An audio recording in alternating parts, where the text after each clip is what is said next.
सादर नमस्कार, सादर जय जिनेंद्र। क्षमा ब्रेकिंग जैन न्यूज प्रतिदिन प्रातः दोपहर एवं रात्रि में देश भर से संपूर्ण जैन समाज से संबंधित सही और सकारात्मक समाचारों के लिए देखना और सुनना न भूलें। साथ में आपसे विनम्र निवेदन है कि यदि आपने इस चैनल को सब्सक्राइब नहीं किया है तो कृपया अवश्य कीजिए और शेयर और लाइक करके धर्म प्रभावना में सहयोगी एवं सहभागी बनिए।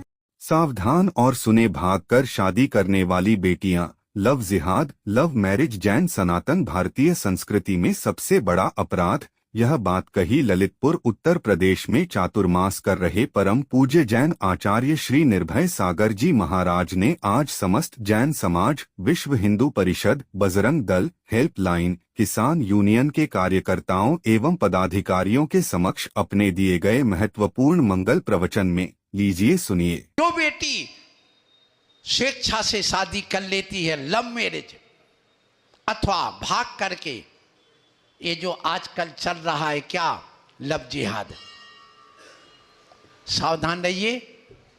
जो लड़की भाग करके या लव मैरिज कर लेती है उससे बड़ा अपराध कोई नहीं कर रहा। जैन संस्कृति और इस भारतीय संस्कृति को देखें तो क्यों, एक माँ बाप को दान करने के अवसर से उसने वंचित कर दिया। दान करने से, ये हिंदू परंपरा में स्पष्ट लिखा हुआ भैया सनातन में कि देखिए, यदि पिता का ऋण चुकता है कब, बेटा कब ऋण चुकाता अपने बाप का, जिस समय वह अपने पिता को अंतिम समय उसका दाह संस्कार करा के, उसकी समाधि करा के, उसका अच्छा मरण करा देता है और उस पगड़ी को लेकर के और स्वयं उस परिवार को आगे बढ़ाता है, उसके अधूरे काम को आगे बढ़ाता है, उसके परिवार में जो माँ आदि है, उसके बेटे और हैं, उनको आगे बढ़ाता है, तो उससे ऋण चुक जाता है। और जिस समय वह लड़की का कन्यादान कर देता है उस समय लड़की का वो है ऋण चुक जाता है। इसलिए उस ऋण चुकाने का उसने अवसर ही नहीं दिया। इसलिए कहा जाता है कि गलत किया जा रहा है। ऐसा नहीं, पिता स्वयंवर करा सकता है लेकिन अवसर पिता को देना चाहिए, स्वयं नहीं। क्योंकि आजकल की कई लड़कियां कहती, अरे रामचंद्र जी ने तो विश्वंबर किया था सीता के साथ में, तो हमने भी स्वयंवर कर लिया। अरे स्वयंवर ऐसे नहीं होता कि लोग चुप करके तुम गए और कोर्ट में करके आ गए। राम ने ऐसा नहीं किया था, ध्यान रखना। अरे वहां पर सीता के जो शादी करने वाले कौन, राजा जनक कहिए हैं, उसने सारे देश के राजाओं को बुलवाया था और माला हाथ में दी थी। अब बेटी मैंने इतने लड़कों का चुनाव किया, अब इनमें से तुम एक का चुनाव कर लो। तो पहले चुनाव किसने किया, पिता ने किया ना। पिता को अवसर दिया गया, तुमने पिता को अवसर ही नहीं दिया तो तुम पतित हो गए। इसलिए कभी कोर्ट मैरिज नहीं आएगा, शादी का लेकर के प्रवचन आएगा आगे। अभी दान की बात चले इसलिए कन्यादान की बात कर रहा हूं। तो ये जो समदत्ती दान है, ये कन्यादान के अंतर्गत ही समदत्ती दान आता है। अपने समान आचार विचार वालों को अपना बेटा, अपनी बेटी, बेटा भी दे सकते दान में, गोद जिसको कहते, ये भी समदत्ती दान में कहलाता। जिसके संतान नहीं है सत्यानाश मत करो, अपनी संतति को मत तोड़ो। पहले कहते थे यदि तुम्हारे बेटा नहीं है तो आप गोद ले लो और गोद लेकर के चलाओ, क्योंकि कहते इनका सत्यानाश हो जाए। तो सत्यानाश किसका हुआ है सुन लो। भारतीय संस्कृति में अपने ये नीति चलने वाली देश की, उसके अनुसार आप अलग सोचते हो। यहाँ कहते बेटा हो या बेटी बराबर है, मैं कहता हूँ बेटा और बेटी बराबर है, आप भी कहते बेटा बेटी बराबर है। लेकिन ध्यान रखना, बेटी कुल की लक्ष्मी है और बेटा कुल का दीपक है, रत्न है, पुत्र रत्न। क्या कहते, बेटी को पुत्र रत्नी नहीं बोलते, बेटी को क्या बोलते, घर की लक्ष्मी। और बेटे को घर की लक्ष्मी नहीं बोलते, पुत्र रत्न बोलते। वो रत्न है, इसलिए रत्न भी चाहिए और लक्ष्मी भी चाहिए, हमें दोनों चाहिए। हमें सरस्वती भी चाहिए, हमें लक्ष्मी भी चाहिए, ये ध्यान रखो। तो वहां पर जब आप लोग ध्यान रखो, बेटा जिनके नहीं है वो कुल दीपक तुम्हारा बुझ गया, तो आगे की संतति समाप्त हो गई, कुल परंपरा का सत्यानाश हो गया। माने जिसके पुत्र नहीं है उसके कुल संतति का सत्यानाश हो गया। इसलिए पहले कैसे भी हो, कहीं से हो, एक बेटा ला करके गोद लेते थे, गोद ले करके अपनी परंपरा को चलाते थे। ये समदत्ती दान इसलिए रखा गया जैन दर्शन में, महापुराण में जिनसेन स्वामी ने इसलिए तो रखा है कि तुम अपने कुल दीपक को नहीं है कोई बात नहीं, एक गोद ले लो और उसके बाद में आप अपनी संतति चलाओ आगे। क्योंकि बेटी यदि तुम्हारी चली गई कहाँ पर, ससुराल में, तो वो किसकी कहलाएगी? शोर सूता किसका लगेगा, तुम्हारा क्या उसका? हमें ये बताइए, कोई बेटी यदि जैन है और यदि धोबी के साथ जाएगी तो कौन कहलाएगी, जैन के धोबन? बोलो। अब वो जैन तो नहीं रहेगी ना। आपको मैंने एक दिन और बताया था, ध्यान रखना, इन प्रशस्तियों में पहले महिलाओं का नाम क्यों नहीं लिखा जाता था, आप लोग सुन चुके हैं। कौन नहीं लिखते हैं?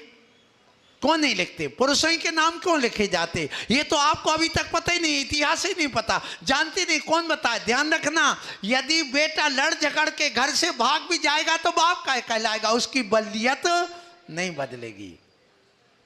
लेकिन यदि कोई लड़की शादी हो गई, मान लो तुम्हारी पत्नी बन गई, और पत्नी बनने के बाद वह तलाक करके भाग गई, कहाँ पर? दूसरे के साथ, या यूं ही भाग गई, या पति का मरण हो गया, उसने दूसरी शादी कर ली, और यदि मान लो कि वह एक दूसरी कहीं भी चली गई, मान लो मुसलमान के साथ चली गई, तो वो जैन कहलाएगी कि मुसलमान नहीं? अब उसका नाम उस पर लिखा, आप क्या करोगे बताओ?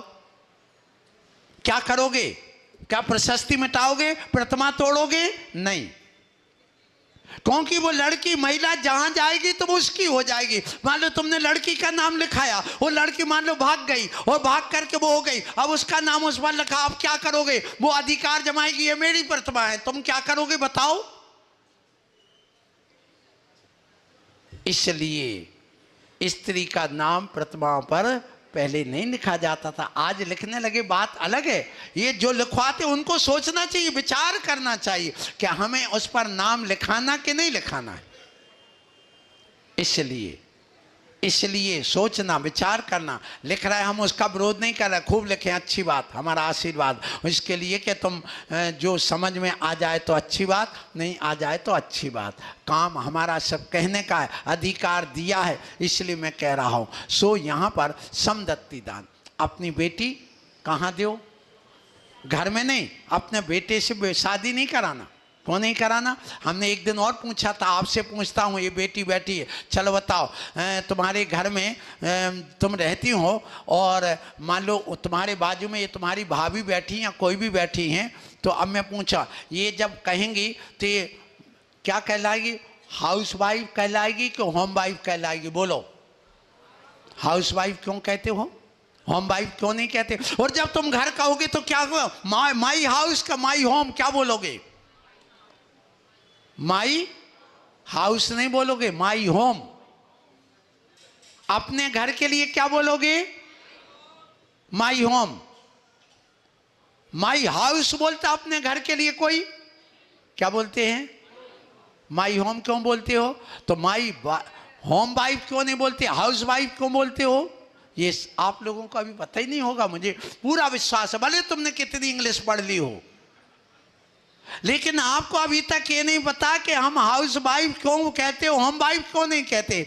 अरे जिस घर में जन्म लिया है उसी घर में जो बेटी रह रही वो कहेगी माई होम, और जब आप शादी करते हो तो घर में शादी करोगे तो होम वाइफ कहलाएगी, और दूसरों के घर से ला करके पत्नी बना करके रखोगे अपने घर में तो क्या कहलाएगी? House wife. जैसे पार्लियामेंट में चुनाव करके और कोई प्रधानमंत्री हमारे नरेंद्र मोदी जी जा करके रहे, उसको क्या करेंगे, होम कहेंगे कि हाउस कहेंगे? हाउस क्यों? क्योंकि वह उनका घर नहीं है, मंत्री बना करके वहां जितने धन के लिए रखा गया, इसलिए वह उसके लिए क्या कहलाएगा, हाउस कहलाएगा, होम नहीं कहला। जैसे मंत्री चुन करके सिलेक्ट करके वहां ले गए, इसलिए वो हाउस कहलाता है, होम नहीं कहलाता। इसी प्रकार इनमें से लड़की को चुन करके पत्नी बना करके रख लिया तो वो क्या कहलाएगी, हाउस वाइफ कहलाएगी, होम वाइफ नहीं कहलाएगी। शायद ये तो मुझे लगता तुम्हें कोई ने बताया भी नहीं होगा अभी तक कि होम वाइफ और हाउस वाइफ में का अंतर है। इसलिए मैं आप लोगों से कहना चाहूंगा, समय अपना हो गया, अब कौन कहलाओगी तुम लोग, होम वाइफ, हाउस। तो ये हाउस वाइफ क्यों, ये है समदत्ती दान का रूप। किसका? समदत्ती दान। समदत्ती दान में क्या किया गया, समधि बना लिया। क्या बना लिया? समधि किसको? समान बुद्धि वालों को, समान आचरण वालों को, समान धर्म क्रिया करने वालों को समधि बनाया जाता है, अथवा तद्वा किसी को समधि नहीं बनाया जाता है। इसलिए फिर आता है अन्वय दत्ती दान। कौन सा अन्वय दत्ती दान? क्या कहलाता है कि एक बाप के 14 बेटे हैं। कितने? किसके? जरा हाथ उठाने इधर। हेलो, चलो 7 भैया बता दो, 7 भैया कौन के हैं? 7 बेटे। तुम्हारे के तुम्हारे बाप के? तुम्हारी तो नहीं है ना, तो हाथ क्यों उठाया? तुम्हारे बाप ने गलती नहीं करी बेटा, लेकिन तुमने करी है। तुम्हारे तो 7 बेटों के 7 बेटा नहीं मिले। कहो 7 बेटों की आज 7 बेटे नहीं मिलेंगे। मोहिनी बैठ जाओ शांति से, रुको सुनो।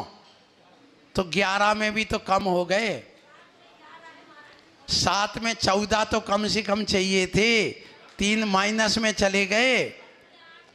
अभी समय नहीं है, सुनो बाद में बात करूंगा इसकी। सो बात ये आ गई कि देखो 7 भैया भी नहीं। अब मान लो तुम्हारे कितने 7 बेटे हैं तुम्हारे पिता के, तुम्हारे नहीं, किसके? तो तुम कितने भाई हो? 7। अब जब विभाजन होगा तो अन्वय दत्ती में पिता अपने पुत्र को क्या करता है, अन्वय दत्ती में, इसको सकल दत्ती भी कहते हैं। इसका कानून भी भारत में चलता है कि पिता की संपत्ति पर अधिकार किसका है?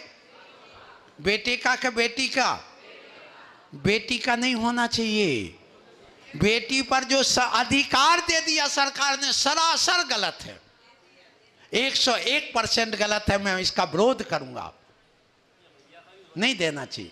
यदि सुनिए, यदि यहां पर बेटी को अधिकार मिलता है बाप की कमाई पर, तो जहां बेटी ने शादी की है उस धन संपत्ति पर इसके भाई का भी अधिकार होना चाहिए। तो कर दो आशीर्वाद, मैं आशीर्वाद दे दूंगा इसके लिए। मतलब वहां पति की संपत्ति पे, ससुर की संपत्ति पे अधिकार जमा रही है, और यहाँ बाप की और भैया की संपत्ति पर भी अधिकार जमा रही है। कहां का न्याय है, कहां का कानून है ये? इसको कहते हैं कानी पंचायत। क्या बोलते हैं इसको? एक कानी पंचायत है। ये सही पंचायत नहीं है, ये सही कानून नहीं है। इसलिए ध्यान रखिए, ध्यान रखिए। बहुत स्थितियां बिगड़ रही हैं इससे, बहुत स्थितियां बिगड़ रही। भाई भाई में कलह हो रही है, बाप और बेटी में कलह हो रही है, एक दूसरे को जेल भेजने की बात हो रही है। आप देखिए, उस पर गहराई से विचार करिए आज के इस प्रवचन में। इसलिए अन्वय दत्ती का अर्थ है कि बाप अपने बेटे को परंपरा से वह संपत्ति दे करके जाए, अपने जिंदा रहते विभाजन करके जाए कि ये 7 बेटे हैं तो एक हिस्सा मेरा और 7 किसके? एक एक बेटे का। तो ये जो धन संपत्ति परंपरा से दी जाती है वो भी अन्वय दत्ती, वो भी दान है, ध्यान रखना। फिर जो उसका एक भाग बचा है किसका, बाप का, अब वो चाहे बेटी को दे, चाहे दान दे, मंदिर को दे, साधु को दे, किसी को दे, अब उस पर अधिकार किसी का नहीं है। और वो संपत्ति फिर सब बेटियों आदि को वो बाप बांटता है, फिर वो देता है। ऐसा नहीं दिल का टुकड़ा है, ये नहीं कह रहा हूं कि बेटी को मत दो, लेकिन कब देगा, पहले ये 8 भाग हो गए, उस 8 भाग में जो बाप का बचा है अब वो अपनी बेटी को, दिल के टुकड़े को वो भी देगी। वो अब जो नारी के लिए दहेज मिलता है वो नारी धन कहलाता है। क्या कहलाता, वो नारी धन।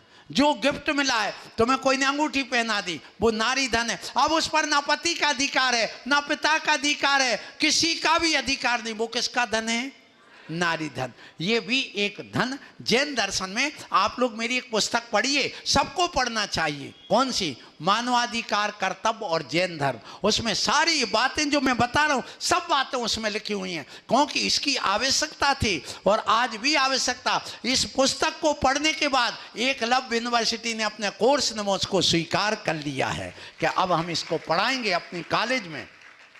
और कई लोगों ने, इसने वकीलों ने उसको पढ़ रहे हैं, देख रहे हैं। आने वाले समय में रेफरेंस का काम करेगी, मुझे पता है, क्योंकि ये गुरु महाराज ने कहा, उसी के अनुसार हम कर रहे हैं। Kshama breaking Jain news YouTube channel पर विज्ञापन देकर धर्म प्रभावना में बने सहभागी। विज्ञापन देने हेतु संपर्क कीजिए मोबाइल नंबर 9026900740 एवं समाचार एवं वीडियो भेजने हेतु WhatsApp number 9335236222। Kshama breaking Jain news YouTube channel देखने के लिए आपको बहुत बहुत धन्यवाद। सादर प्रणाम, सादर जय जिनेंद्र।